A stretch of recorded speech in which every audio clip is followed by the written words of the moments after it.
खेल खेल में भाई बहन के संबंध। बहन 1 और भाई थे 6। एक 8 साल की बच्ची रोते रोते अपनी माँ के पास जाती है और कहती है, माँ मुझे भैया अपने साथ खेलने नहीं दे रहे। माँ ने बोला तो चिंता मत कर, मैं बात करती हूँ। उतनी देर में उससे बच्ची का भाई आ जाता है, जिससे माँ कहती है कि अरे तुम अपनी छोटी बहन को क्यों परेशान कर रहे हो, इसे अपने साथ क्यों नहीं खिलाते। तभी वो लड़का कहता है, चाची जी ये हमारी बात नहीं मानती, इसलिए हम इसे नहीं खिलाते। अगर इसे हमारे साथ खेलना है तो इसे हमारी बातें माननी पड़ेंगी। 6 भाइयों के बीच वो अकेली बहन थी, वो जाए तो जाए कहाँ, इसलिए मजबूरी में उसने अपने भाइयों की बात मानी।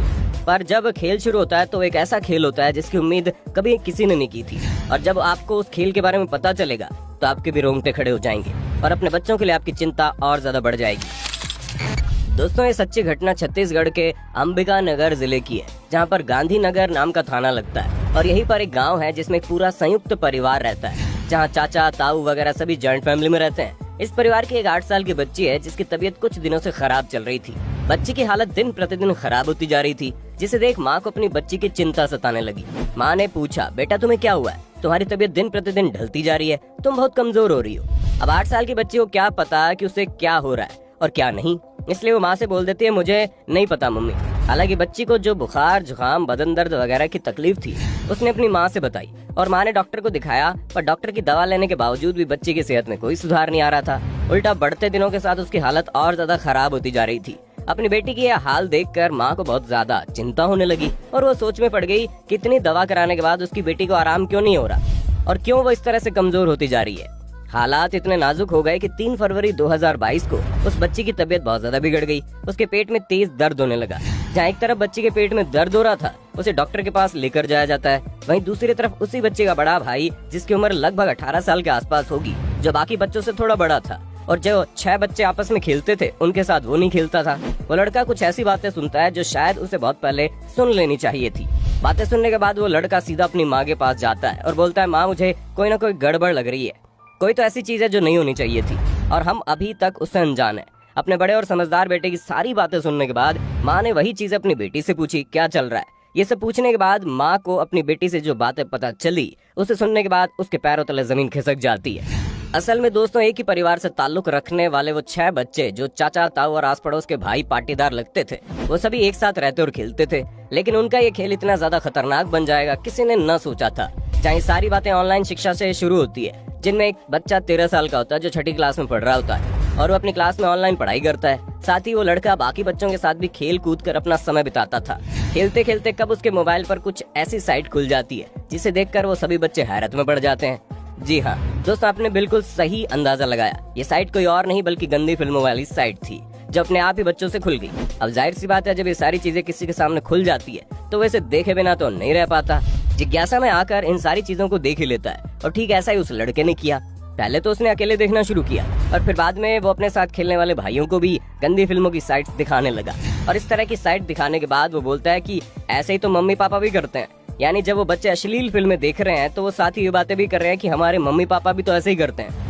जाहिर सी बात है, हर घर में ये सब होता है और ये कोई बड़ी बात नहीं है। लेकिन कई बार लोग अपने बच्चों के सामने इन सारी चीजों को करने की भूल कर देते हैं, जिसका इनके ऊपर बहुत ही गहरा असर पड़ता है और वो जिंदगी भर इस तरह की चीजों से उभर नहीं पाते। ऐसा ही कुछ इन लड़कों के साथ भी था, जिन्होंने पहले तो घर में ये सारी चीजें देखी और फिर जब उन्हें मोबाइल फोन पर वही चीजें देखने को मिली तो उनका दिमाग खराब होना शुरू हो गया।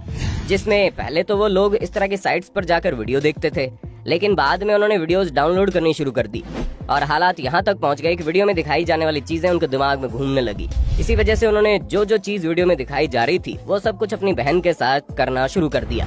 बच्चे ज्यादा बड़े नहीं थे, इसलिए नादानी में लगातार ये सब कुछ करते रहे और पूरे 1.5 महीने तक वो बच्चे खेलते कम थे और जैसे उन्हें मौका मिलता था खाली कमरे में जाकर यही सारी चीजें किया करते थे।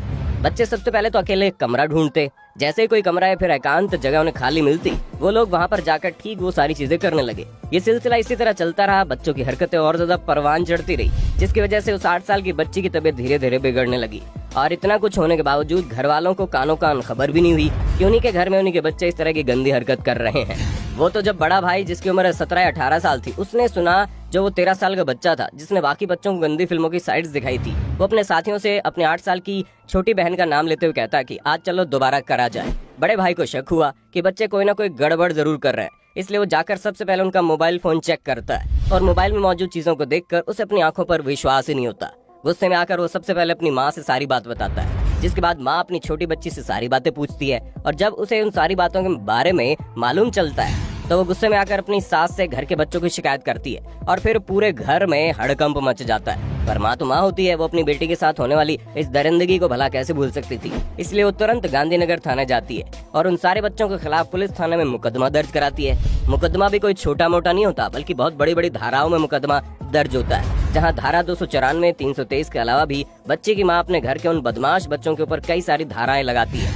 मुकदमा दर्ज होने के बाद ये मामला बहुत ही तेजी से सोशल मीडिया पर पहुंच जाता है और धकाधक वायरल होना शुरू हो जाता है, जहां पर हर कोई ये हैरान था जानकर कि छोटे बच्चे ने मिलकर कैसे अपनी छोटी बहन के साथ इस तरह की नीची हरकत की। इस मामले को देखने और सुनने के बाद लोगों की आंखें खुलती है कि एक संयुक्त परिवार जहां चाचा, ताऊ और उनके बच्चे कई सारे लोग एक साथ रहते हैं, उस घर के 6 बच्चे एक लड़की के साथ यानी अपनी ही बहन के साथ पिछले 1.5 महीनों से लगातार गंदा काम कर रहे थे, जिसकी वजह से लड़की की सेहत बहुत ज्यादा खराब हो गई। और हैरानी की बात तो यह है कि माँ अपनी बेटी को डॉक्टर के पास लेकर भी जाती है, लेकिन डॉक्टर उसकी परेशानी समझ ही नहीं पाता। काश माँ ने अपनी बेटी को महिला चिकित्सक के पास दिखाया होता तो झट से तकलीफ समझ जाती और बच्चे के साथ इतने दिनों से जो चीजें हो रही थी वो ना होती, क्योंकि 8 साल की छोटी बच्ची के साथ 6 लड़कों का संबंध बनना कोई भी छोटी बात नहीं है। पुलिस ने इस मामले की पूरी जांच पड़ताल की और वो जो 13 साल का बच्चा था जिसने इन बच्चों को मोबाइल फोन दिखाया था, वो अपने ग्रुप में सबसे बड़ा था और बाकी बच्चों को बहकाने वाला भी वही था, इसलिए उसे हिरासत में लिया गया और उसके मोबाइल फोन की चेकिंग शुरू हो जाती है, जिसमें साफ पता चल रहा था कि वो लड़का गंदी फिल्में देखने का आदी हो गया था। इस फोन के अंदर न जाने ऐसी कितनी सारी साइट्स खुली थी, यहाँ तक कि कई सारी वीडियोस भी डाउनलोड हो चुकी थी। फिलहाल तो पुलिस ने किसी भी बच्चे को हिरासत में नहीं लिया है, क्योंकि उन सभी की उम्र 8 से 13 साल के बीच की थी, लेकिन बच्ची के मेडिकल टेस्ट में ये चीज साफ पता चल रही है कि उसके साथ लगातार दुष्कर्म हुए हैं और उन सभी बच्चों ने मिलकर ये काम किया, जो कि और भी ज्यादा हैरानी की बात है। पर दोस्तों, इससे ज्यादा सोचने वाली बात यह है कि एक संयुक्त परिवार में रहने के बावजूद बच्चे क्या कर रहे थे किसी को पता ही नहीं चला, जो कि सरासर गलत है। हर माँ बाप का ये फर्ज बनता है